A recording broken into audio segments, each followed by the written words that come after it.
name is Just Isaac. I am a professional actor, a top 40 recording artist, a motivational speaker, and also an author.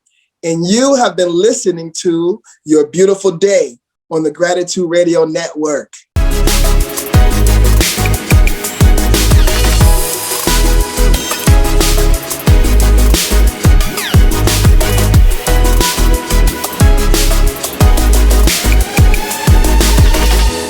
Hey guys, welcome to Your Beautiful Day on the Gratitude Radio Network. I'm the mother of gratitude, Jen Mogg, and with me are my co-hosts, Neil Haley. Hey, Neil. Hey, what's going on? I'm excited, Jen, always about our guest. And again, we've had, some males on before when we co-host together, all three of us. But this one is really inspiring. And also he was in a sport similar to my sport. I wasn't a boxer. I was a professional wrestler, but we have that kind of kin together, boxers and pro wrestlers. And then also with his music performance as a podcaster as well and a radio host, all these fit perfectly in this conversation we're going to have today. And he's an author as well. So introduce our guest. I am so excited. Thank you for being with us today, Pearl. How you doing? Hey, I am doing awesome. I'm looking forward to talking with Just Isaac because my son has decided that he wants to start the little boxing career. So we'll see. And he's also a rapper on the side. So I'm excited. A great little connection here. So I'll kick it back to you, Jen. Oh my gosh. Well, do we have a show for you today?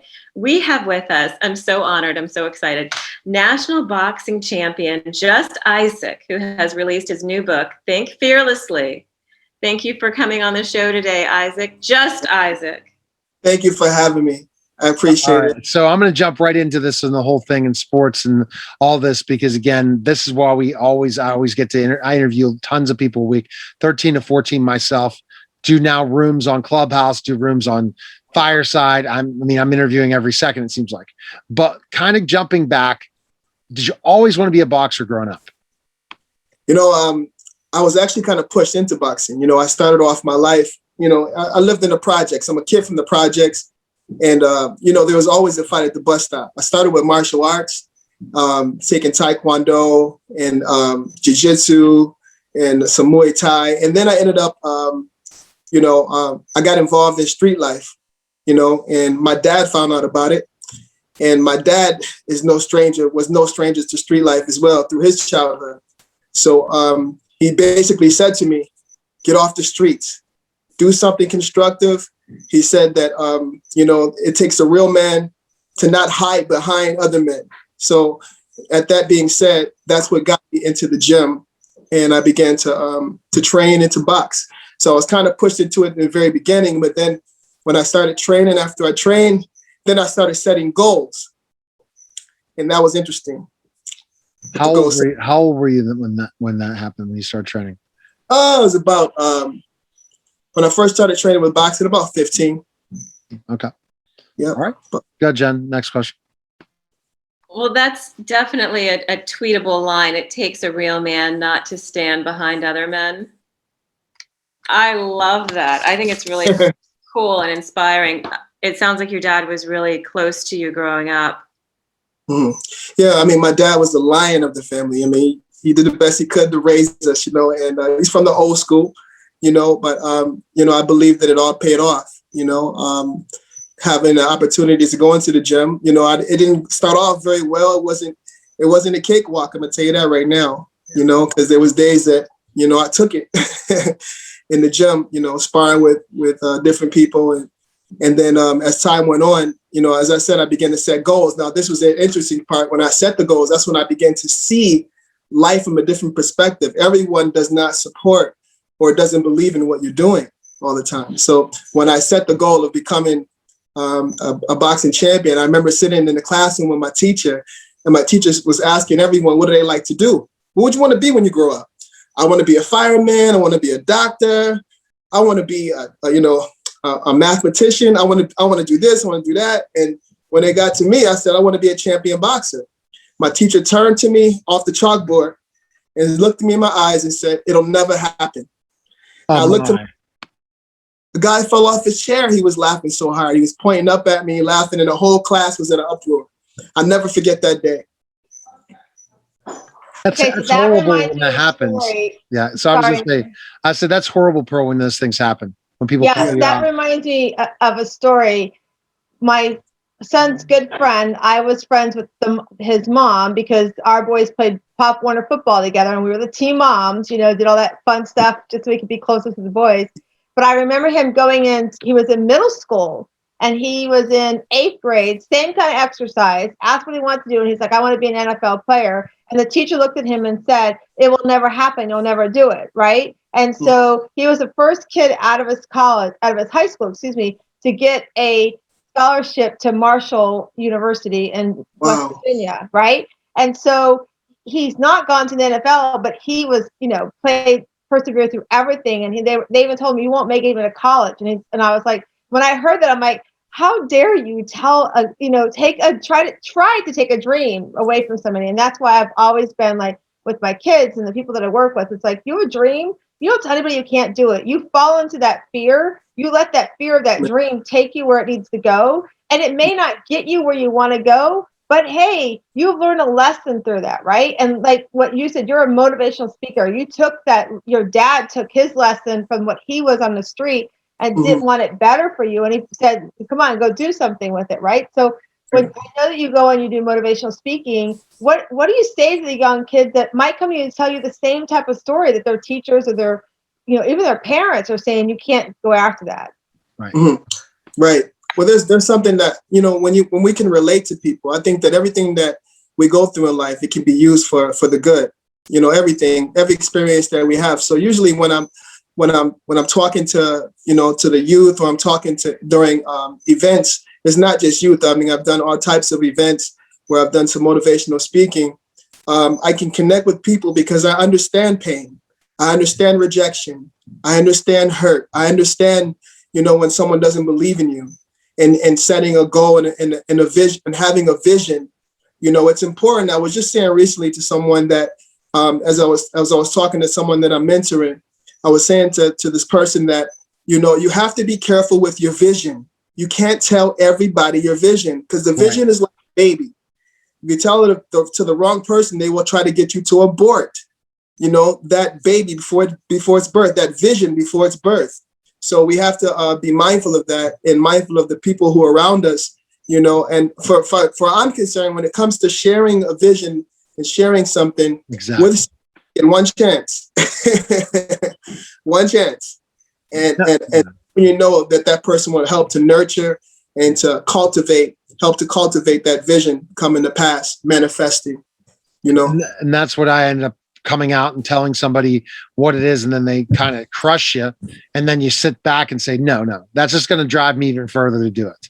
And then you don't know what's happening. You don't know the situation. You just heard a snapshot, and it's terrible that people that kind of destroy people's dreams versus build them up. Now, let's talk about boxing. So that you, national champion, 6-time national champion, explain what for especially in Canadian champion, what that means. Was that like almost like Golden Gloves comparison to the US? What is it? Yeah. Okay. Well, actually, it wasn't. I won a national title once. I won 3 provincial titles, and I won 2 Golden Glove titles. And I had an opportunity to travel the world on the national team for Canada. I was actually offered a spot on the US team. But what's happening was, at the time, I was working with children, and I was connected to the children. And you know what? I really was developing a rapport with these street kids, these kids that were underprivileged. And I worked with them. So I was able to put myself through university, through school, and still maintain boxing at that time. So, you know, I just, so I had an opportunity to go to the United States.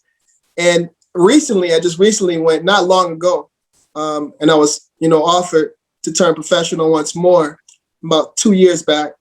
And I turned that down because of my conquest, my desire, my pursuit. You know, one day I'm going to win an Emmy or an Oscar. I love it. So you basically, just to understand, you were that type of boxer. How could you, if you're a Canadian, be on the U.S. Olympic team? Explain that.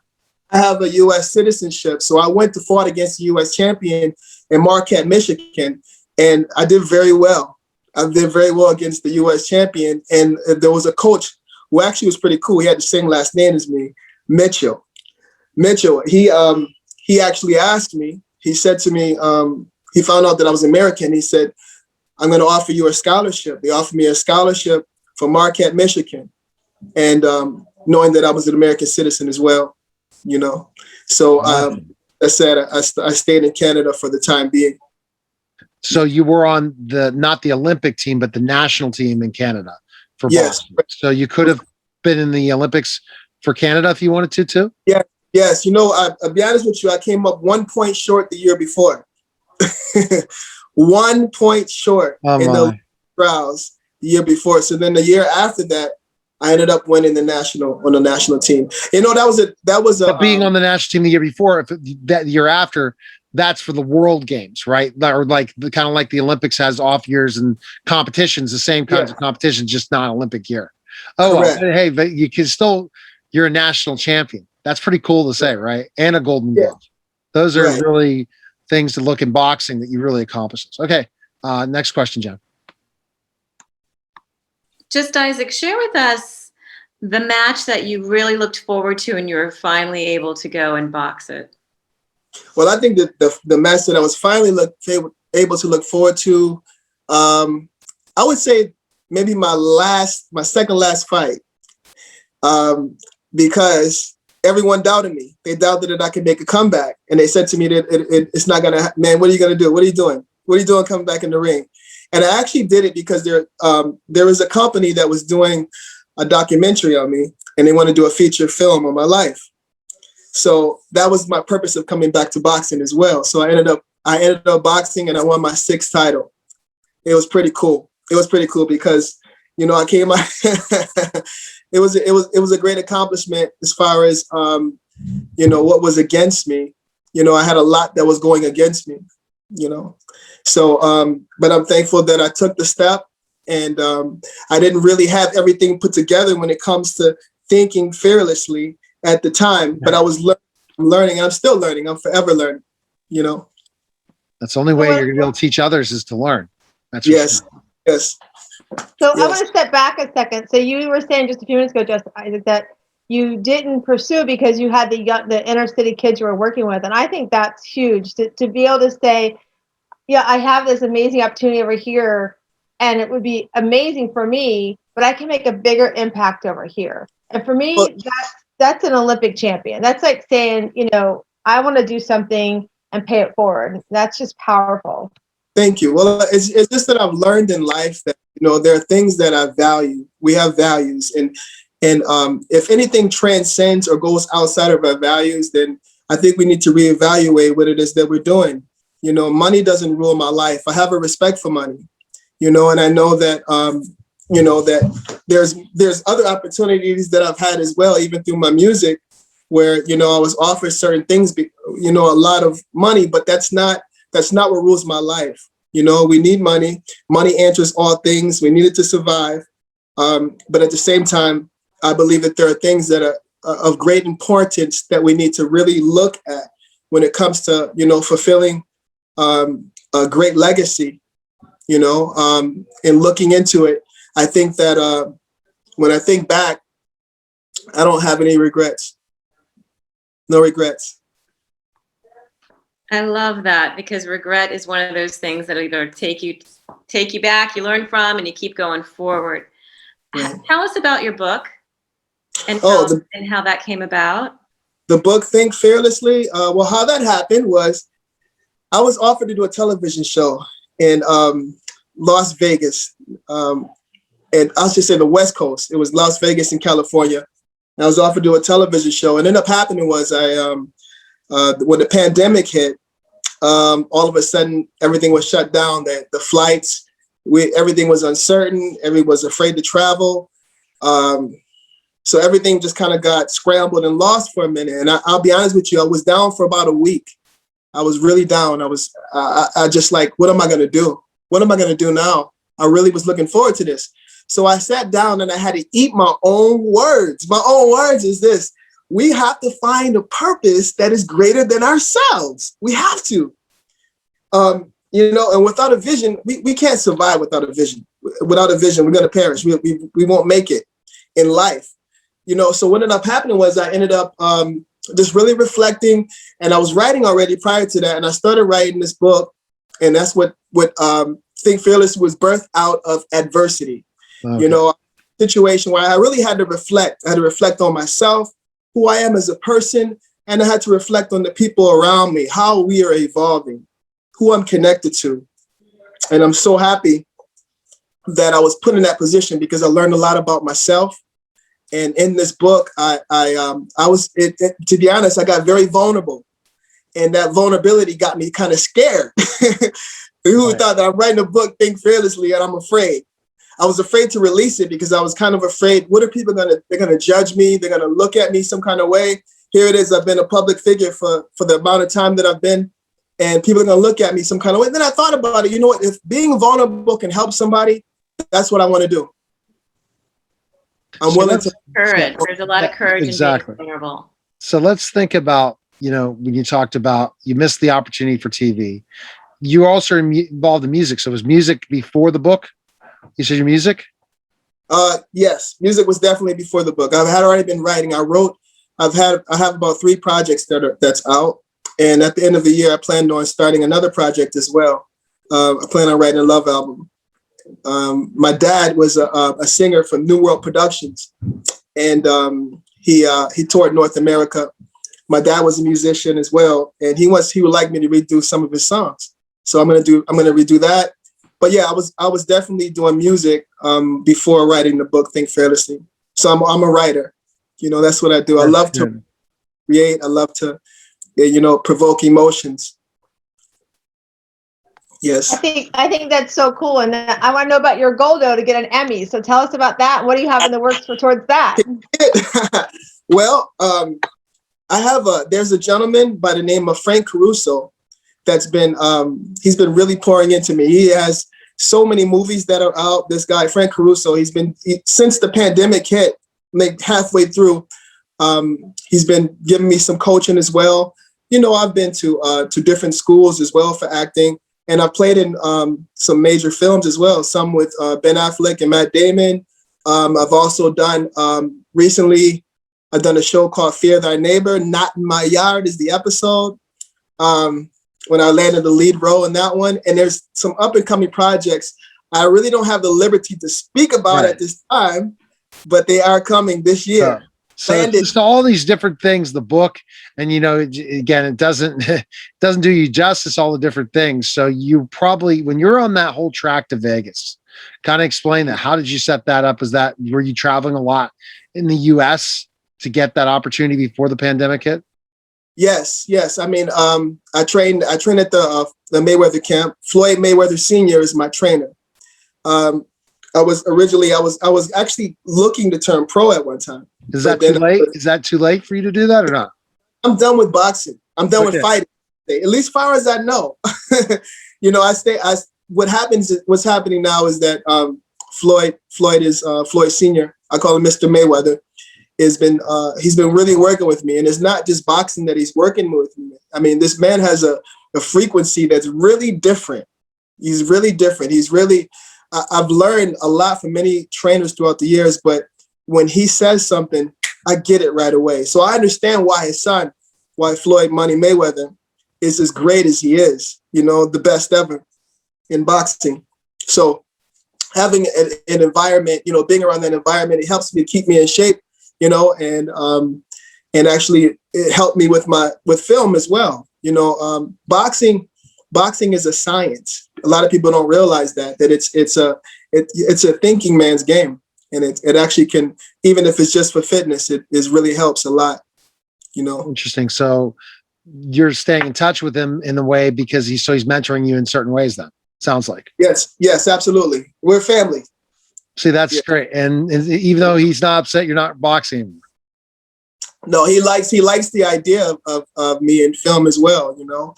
And, you know, I'm looking forward to great, some great films being released, and hopefully by the grace of God, I'll be a part of them. You will be. You already have that mindset you want to be. So that's important. You're humble. Interesting. I was in a room in Clubhouse, and you're not in no Clubhouse. You'll have to Google it later. And they were so arrogant, some of the people in the room with me. I got on the stage And I made a joke, and it was just a funny joke. And this one went just right at me. I said, if you keep things toxic like that, Clubhouse is going to die. You can't allow that where people are trying to be friendly just because you got more followers and you've been there longer. Doesn't mean anything. And that's what happens in society. But you, who, 6-time champion, think of all the different accolades you have, but yet you're humble. You're humble to all of us. You're not arrogant.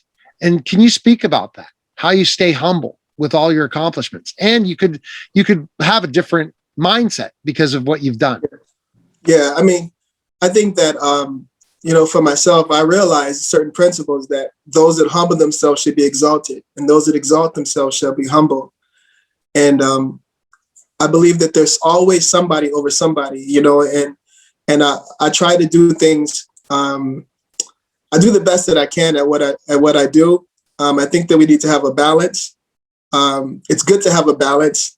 It's good to have a just weight whenever we are doing stuff. I think that in life, in general, we need to have a balance. We need to be balanced with everything. I think that we should have confidence, but yet, we shouldn't be overconfident. I think that there's a line that, constantly throughout life, we try to balance.